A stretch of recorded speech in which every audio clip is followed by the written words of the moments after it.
כרגע שעה ו-30 דקה, דקה.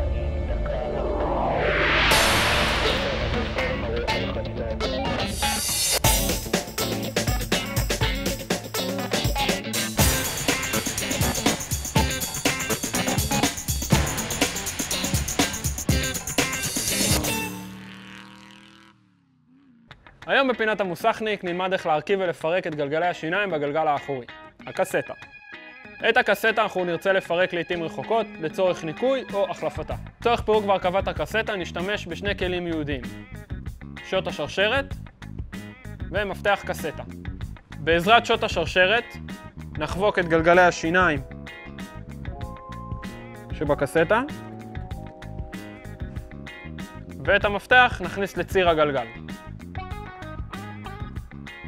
כעת בתנועה נגדית נפתח את נועל הקסטה. לאחר פתיחת נועל הקסטה ניתן להסיר את הכלים ולהרים את הקסטה. את הקסטה ננקה בעזרת מברשת פלסטיק ומסיר שומנים ובעזרת מברשת גלגלי שיניים.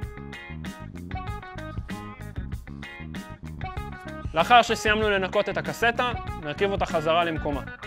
לאחר הרכבת הקסטה במקומה בגלגל, נסגור את נועל הקסטה בעזרת הכלי הייעודי.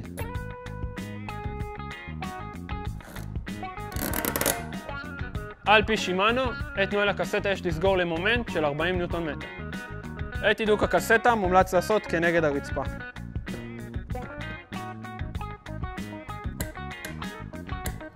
לאחר שסיימנו להרכיב את הקסטה למקומה, ניתן להרכיב את הגלגל חזרה לאופניים.